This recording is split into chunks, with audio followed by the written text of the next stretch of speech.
సందేహాల సమాహారంగా ఎన్నో ప్రశ్నలు తెర మీదకు వస్తున్నాయి. ఇప్పటి వరకు మనం చెప్పుకున్నవి కొన్నే, ఇంకా తీర్చాల్సినవి సందేహాలు చాలా ఉన్నాయి. కోవిడ్ వంటి అనివార్య పరిస్థితులు వచ్చినప్పుడు రిలీఫ్ ఉంది, కానీ సందేహం ఏంటంటే కోవిడ్ సమయంలో వడ్డీ క్యాపిటలైజేషన్ ఎంత?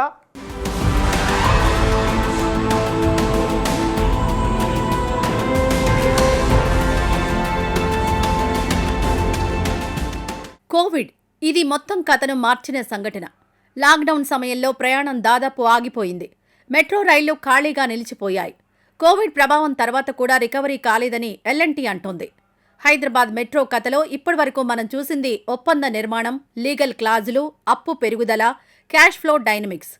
కానీ ఒక పెద్ద ఇన్ఫ్రా ప్రాజెక్టును పూర్తిగా అర్థం చేసుకోవాలంటే మరో కోణం చూడాలి, పాలసీ అండ్ పాలిటిక్స్. ఎందుకంటే మెట్రో కేవలం ట్రాన్స్పోర్ట్ సిస్టమ్ కాదు, అది ప్రభుత్వ నిర్ణయాల ప్రతిబింబం, ప్రజా అంచనాల ప్రతిస్పందన.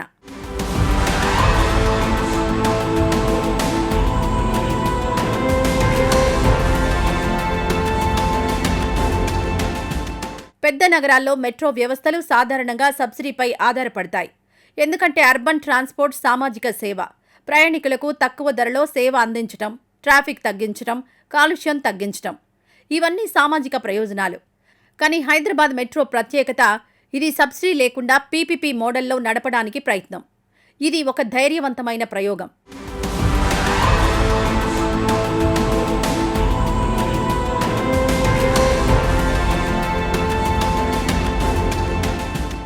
మెట్రో ఒక అత్యవసర సర్వీస్. అది నిలిచిపోతే నగర ఆర్థిక వ్యవస్థపై ప్రభావం ఉంటుంది. అందుకే ఆర్థిక ఒత్తిడి వచ్చినప్పుడు ప్రభుత్వం ఎలా స్పందించాలి అనే ప్రశ్న.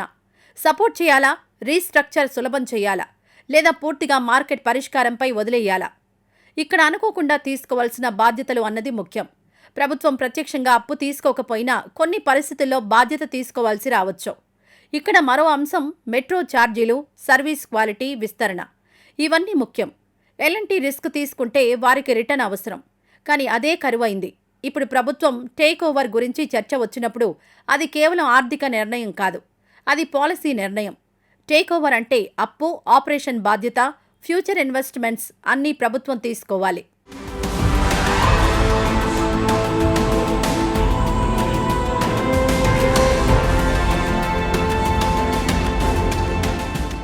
ఇప్పుడు సమాధానం తెలియాల్సిన చాలా సందేహాలున్నాయి. క్లాస్ 2.1, 2.2 క్లాస్ ప్రకారం ప్రభుత్వం కన్సెషన్ హక్కులు ప్రైవేట్ సంస్థకిచ్చింది. ప్రాజెక్ట్ డిజైన్, ఫైనాన్స్, ఆపరేషన్ బాధ్యత పూర్తిగా కన్సెషనర్దే.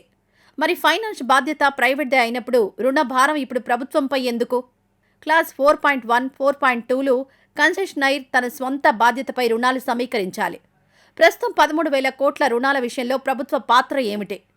రిస్క్ అలొకేషన్ క్లాజ్ 15.1 ప్రయాణికుల అంచనాలు తప్పినా అది కన్సెషనైర్ రిస్క్. రైడర్షిప్ తక్కువగా రావడం వల్ల ఫైనాన్షియల్ స్ట్రెస్ ప్రభుత్వ బాధ్యతగా ఎలా మారింది? Indicative clause 17.3 fare fixation committee సిఫారసుల ఆధారంగా ఛార్జీలు నిర్ణయించాలి. ఛార్జీలు పెంచుతూ దేశంలోనే గరిష్ట ఛార్జీలు వసూలు చేస్తున్న, ఆక్యుపెన్సీ ఎక్కువగా ఉన్న రెవెన్యూ షార్ట్ ఫాల్ ఎందుకు కొనసాగింది? Property development rights indicative clause 18.1 స్టేషన్ల పరిసరాల్లో కమర్షియల్ అభివృద్ధి హక్కులు ఇచ్చారు. ఈ హక్కుల ద్వారా వచ్చిన ఆదాయం ఎంత? డెబిట్ రిడక్షన్లో అది ఎలా ప్రతిబింబించింది?